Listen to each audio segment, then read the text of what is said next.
Hello everyone. तो जो कल हमने मैट्रिक्स की फर्स्ट वीडियो पढ़ी उसमें क्या पढ़ा कि मैट्रिक्स क्या होती है, हमें क्यों इसकी रिक्वायरमेंट होती है। तो सबसे पहले क्यों रिक्वायरमेंट होती थी, बिखरे हुए सामान को अरेंज करना, हॉरिजॉन्टल और रो हॉरिजॉन्टली जो अरेंज करते थे उसे रो बोलते थे, जो वर्टिकली अरेंज करते थे उनको कॉलम बोलते थे। उसके बाद मैंने आपको बताया था कि कोई भी मैट्रिक्स है उसकी नोटेशन क्या होती है, उसको हम कैपिटल लेटर से डिनोट करते हैं, ए बी सी एटसेट्रा जो भी रहती है। अब जैसे कि ए है, ए आपको लिखा मिल जाए कि ए मैट्रिक्स है एम क्रॉस एन की, तो उसका मतलब क्या होता था, यहाँ पर एम जो इंडिकेट करता था वो रो को इंडिकेट करता था और जो एन इंडिकेट करता था वो कॉलम को इंडिकेट करता था। उसके बाद हमने ऑर्डर पढ़ा था, एम और एन की मल्टीप्लाई कर देंगे, वहां से मैट्रिक्स का हमारा क्या निकल के आ जाएगा, ऑर्डर निकल के आ जाएगा। आज हम जो पढ़ने वाले हैं वो क्या पढ़ने वाले हैं, रो मैट्रिक्स। मैट्रिक्स के टाइप, कौन कौन से टाइप होते हैं। तो सबसे पहले हम पढ़ रहे हैं रो मैट्रिक्स। हम रो मैट्रिक्स से क्या समझते हैं, कोई भी मैट्रिक्स जिसमें केवल एक रो हो, जहां पर देखो नाम से ही है रो मैट्रिक्स, जिसमें एक रो हो, कॉलम पर कोई बाउंडेशन ना हो। कहने का मतलब है आपके पास कॉलम कितने भी हो सकते हैं। समझ में आया। फॉर एग्जाम्पल मैंने उठाया 2 3 5,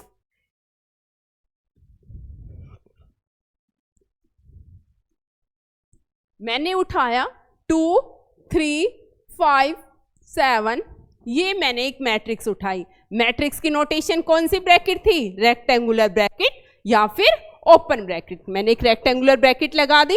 अब यहां पर देखो कोई भी मैट्रिक्स है जिसमें एक ही रो है, यहां पे ये हॉरिजॉन्टल लाइन कितनी दिख रही है आपको, 1, कितनी दिख रही है, 1 दिख रही है। और वर्टिकल देखो 1 2 3 4, इसका मतलब इस मैट्रिक्स में एक हॉरिजॉन्टल लाइन है। इसका मतलब क्या हुआ कि इस मैट्रिक्स में एक रो है और कॉलम कितने हैं, 1 2 3 4, तो ये मैट्रिक्स क्या कहलाएगी, 1/4 की।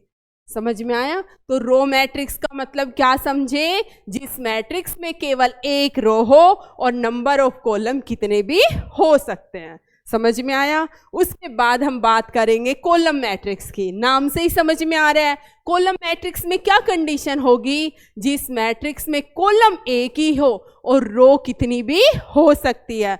कैसे, अब कैसे करेंगे, देखो अब जो नंबर मैंने ये ऐसे हॉरिजॉन्टली लिखे थे, अगर मैं इनको वर्टिकली लिख देती हूँ 2 3 5 7, अब ये क्या बन जाती है, कॉलम मैट्रिक्स। क्यों बन जाती है, क्योंकि देखो इसमें मैट्रिक्स में कॉलम कितना दिख रहा है मुझे, वर्टिकल 1, लेकिन रो कितनी दिख रही है, 1 2 3 4। इसका मतलब इस मैट्रिक्स का अगर मैं कहना चाहूं ऑर्डर क्या होगा, 4/1। समझ में आया। तो कॉलम मैट्रिक्स का मतलब क्या समझे, जिस मैट्रिक्स में कॉलम क्या होगा, एक होगा, लेकिन नंबर ऑफ रो पर कोई बाउंडेशंस नहीं लगेगी। समझ में आया।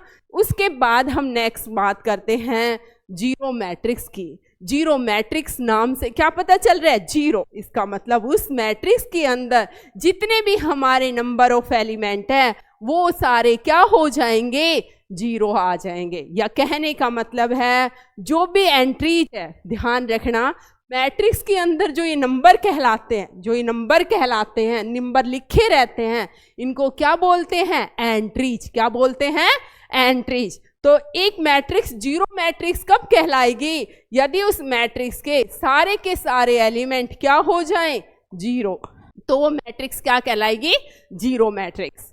अब उसके बाद नेक्स्ट हमारा आता है स्क्वायर मैट्रिक्स। तो अब आप बताइए स्क्वायर का मतलब क्या समझते थे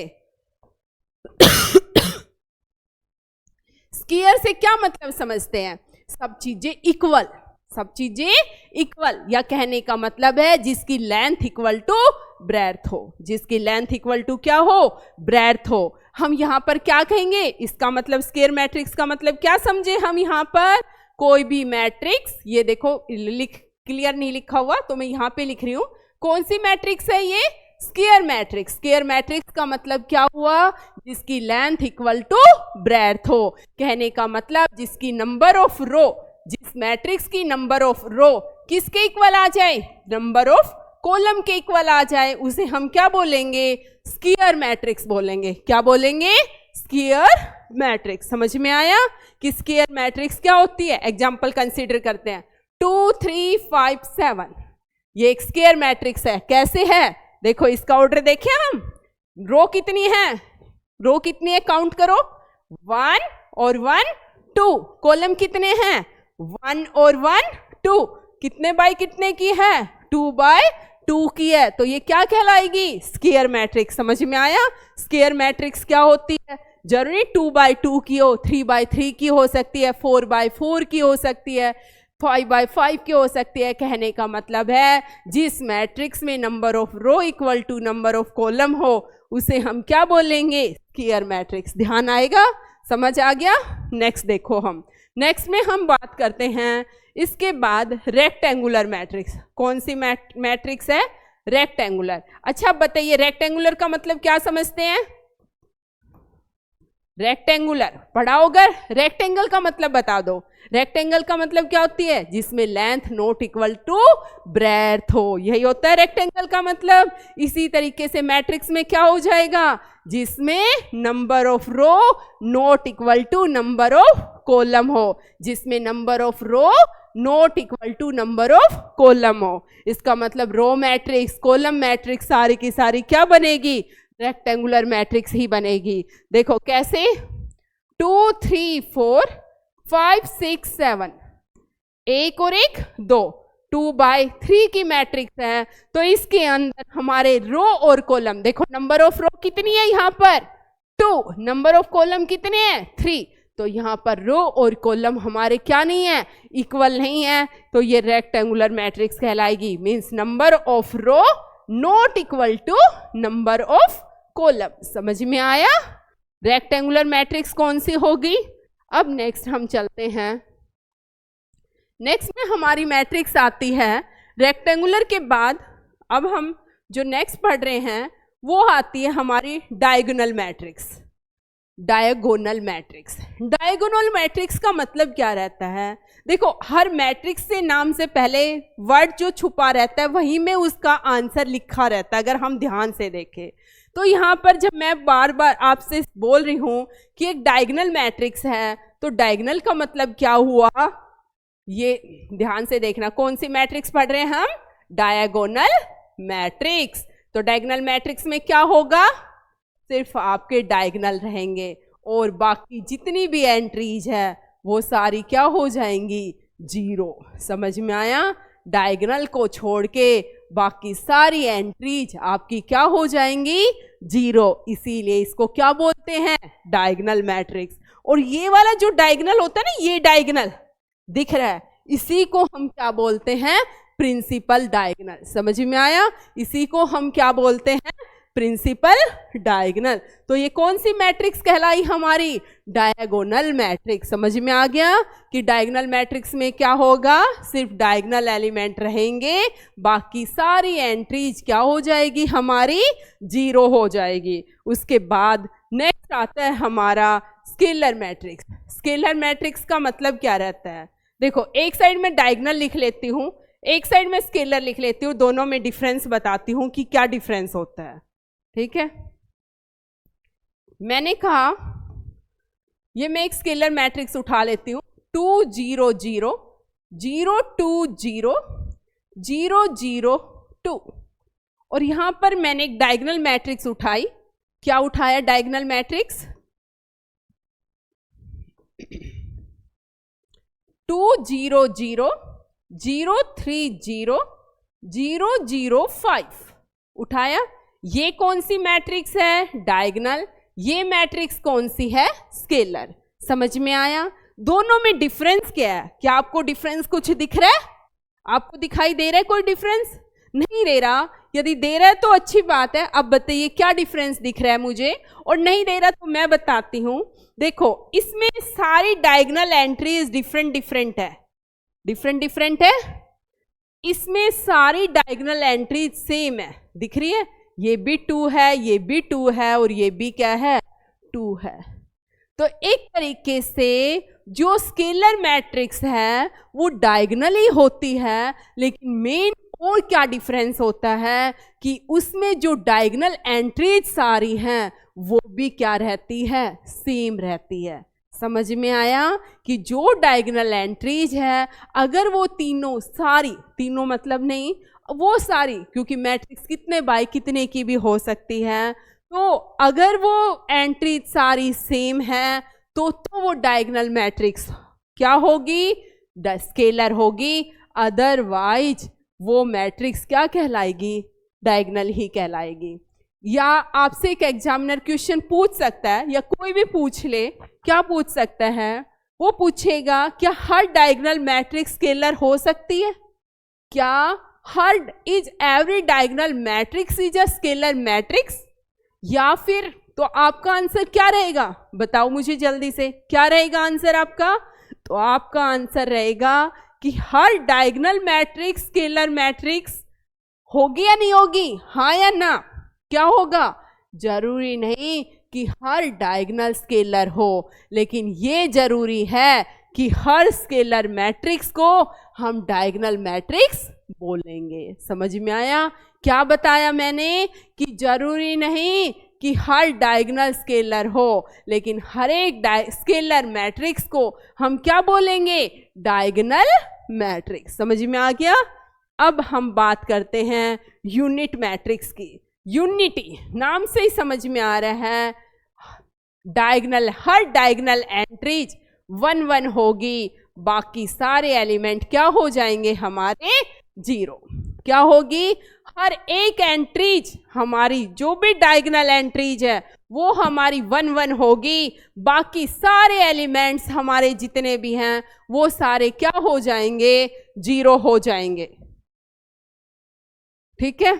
उसके बाद नेक्स्ट हमारा आता है, इनके बाद जो इसके बाद नेक्स्ट हमारा रहेगा ट्रायंगुलर मैट्रिक्स। क्या रहेगा, ट्रायंगुलर मैट्रिक्स। ठीक है। नेक्स्ट जो टाइप रहेगी वो रहेगी ट्रायंगुलर मैट्रिक्स की। तो उसको हम कैसे करेंगे वो मैं आपको बता देती हूँ एक बार जल्दी से। देखो, ट्रायंगुलर मैट्रिक्स 2 टाइप की होगी। ट्रायंगुलर का मतलब एक ट्रायंगल बनाएगी। देखो कैसे बनता है ट्रायंगल, बताओ। ऐसे ही बनता है, ऐसे ही बनता है ट्रायंगल। तो इसका मतलब आपको क्या मिलेगा, मैट्रिक्स में ट्रायंगल बनेगा। ठीक है। तो आप क्या करते हैं, एक मैट्रिक्स लिखते हैं 2 3 5 7 8 9 1 6 4। ये एक मैट्रिक्स है, ये कोई भी मैट्रिक्स है। समझ में आया। मैं इस मैट्रिक्स को अपर ट्रायंगुलर और लोअर ट्रायंगुलर कब बोलूंगी, क्योंकि ट्रायंगुलर मैट्रिक्स कितने टाइप की होगी, 2 टाइप की। फर्स्ट वन अपर, second one lower triangular. Upper triangular का मतलब क्या हुआ, देखो अपर ट्रायंगुलर, ये अपर कर दिया, ट्रायंगल बना दिया। अब ट्रायंगल तुम्हारी कैसी फॉर्मेशन की बनी, हाँ ऐसे, और बन गई ट्रायंगल, बन गई। तो ये कौन सी ट्रायंगल, देखो अपर का मतलब ऊपर वाला पार्ट, लोअर का मतलब नीचे वाला पार्ट। तो अपर ट्रायंगुलर कब बोलेंगे, यदि ऊपर ऊपर के एलिमेंट, ऊपर ऊपर की एंट्रीज रहेगी और नीचे की सारी एंट्रीज क्या बन जाएगी, 0। नीचे की सारी एंट्रीज क्या बन जाएगी, 0। आप मैट्रिक्स को एक डायगोनली डिवाइड कर लो। अगर ऊपर ऊपर के रहेंगे, अपर का मतलब ऊपर वाली ट्रायंगल, लोअर का मतलब नीचे वाली ट्रायंगल रहेगी। समझ में आया। तो अपर ट्रायंगुलर का मतलब क्या रहा, अपर एंट्रीज रही, डायगोनल एंट्रीज तो रहेंगी इसके ऊपर। अब आपके माइंड में क्वेश्चन तो आएगा ही आएगा, ऑब्वियस है। क्या आएगा कि जरूरी है क्या सारे एलिमेंट नॉन जीरो, नहीं, ऐसा कोई जरूरी नहीं है कि सारे एलिमेंट नॉन जीरो। अगर ये 0 हो जाए, ये भी 0 हो जाए, ये भी एक कम, लेकिन कम से कम एक एलिमेंट ऐसा हो जो नॉन जीरो हो, तब भी ये मैट्रिक्स अपर ट्रायंगुलर कहलाएगी। समझ में आया कि एक एलिमेंट भी अगर ऐसा है जो नॉन जीरो है तो ये क्या कहलाएगी, अपर। और ऐसा ही सेम हमारा क्या रहेगा लोअर में। लोअर में क्या रहेगा, जैसे 2 3 5 6 7 8 1 2 5, ये अब इसको लोअर कब बोलेंगे? यदि डायगोनल बन गया, डायगोनल से नीचे वाले एलिमेंट रहेंगे, ऊपर वाले सारे क्या हो जाएंगे? जीरो आ जाएंगे। तो ये क्या कहलाएगी? हमारी लोअर ट्रायंगुलर मैट्रिक्स। समझ में आया? अभी अगर हम देखें तो मोस्टली अपर और लोअर में ही कंफ्यूज रहते हैं। देखो नाम से समझ में आ रहा है, ट्रायंगल बनेगी, ट्रायंगल बनाओ, ये बन गई, दो ट्रायंगल है। लोअर की बात कर रहा है, लोअर वाली ट्रायंगल उठा लो। जब अपर की बात कर रहा है तो आप ऊपर वाली ट्रायंगल उठा लो। समझ में आ गया? आया समझ में?